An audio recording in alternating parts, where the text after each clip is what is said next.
All right, so let me start off by saying this is a pretty challenging question. Actually, I've spent quite a bit of time looking at this and trying to figure out what is the best way to show you how to do this, because there are multiple ways to do this. So I don't know if what I'm going to show you is the best way. So if you go online and you find a different way that you like better, or you already know a better way, that's fine. Don't feel like you've got to do it the way that I'm showing you. So the first thing is I know that this is exponential decay because it tells us that. And they give us 2 points that it goes through, and they want us to write the equation. So let's start with the standard form of an exponential function.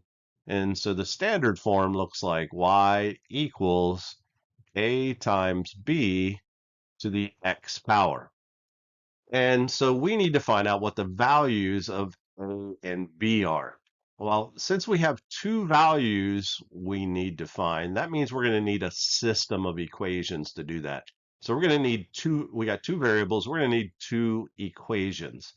And let me first say, look at the answers over here, and you can see they're in this form, and we just need to find the A and the B value, right? So we got to find which of these is the correct A and B value.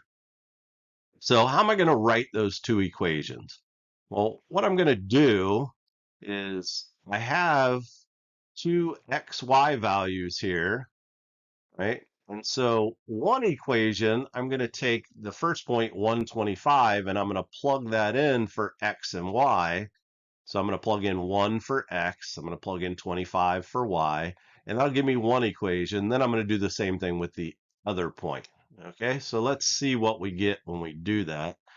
So I'm going to plug in 25 for y. So that gives me 25 equals, and then I don't know what a and b are. So I just write a times b. And then the x is 1. And in the other equation, I'm going to plug in the other point. And so I have 12.5 equals a times b. And this time the exponent is 2. So those equations came from just plugging in the values. So at this point, there's a couple different ways you can go. What I'm going to do is I'm going to divide these two equations. So I am going to divide this. Now, here's kind of a trick. When I divide these, remember with exponents here, I would be subtracting those exponents. And so when I subtract those, I would get 1 minus 2 is -1.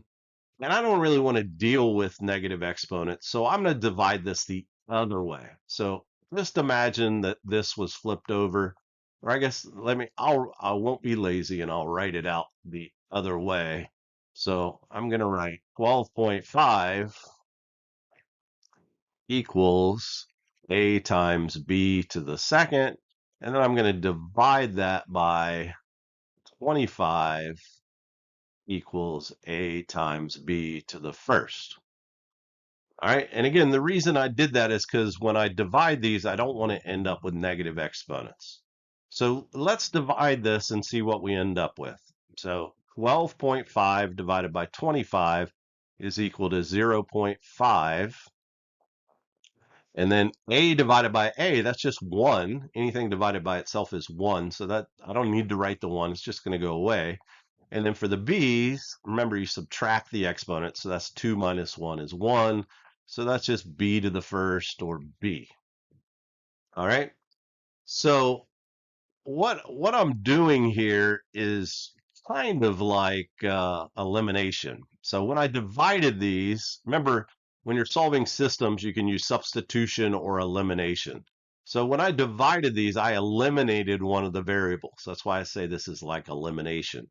Although typically when you use elimination, you're either adding or subtracting the two equations. You may not have seen dividing them before, but you can do that too. And so a divided by a cancels out. And now I have one of the variables. I have the b value. And in fact, if I go over here and look at my answers, B and C have a B value of 0.5. So I already know that the answer is either B or C. So now the question is, how do I find the A value? Well, to find the A value, what I'm going to do is take this B value and I'm going to plug it into one of these equations. and then I'll solve that equation for A. So I can plug this 0.5 in for B into either this one, the one in the denominator, or the one in the numerator. B to the first seems easier to work with to me than B to the second, so I'm going to do that one. All right, so I'm going to take 0.5 and I'm going to plug that in for the B here. And so that's going to give me an equation that says 25 equals A times B to the first, which is just 0.5. So I ended up with an equation with just one variable, and now I can solve this variable for A.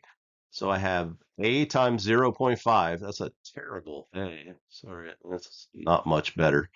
And so the way that I solve this for A is by dividing both sides by 0.5. 0.5, 0.5. That goes away. And what I'm left with, 25 divided by 0.5, A is equal to 50. So I've got B is 0.5 and A is 50. So that tells me that my answer is B.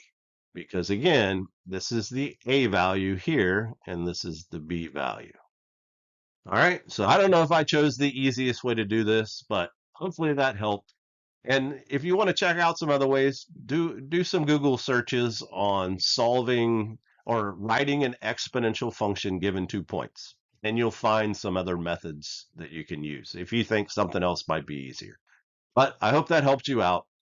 This is a tough one, just like I said, but keep working, keep practicing, and you will master the math.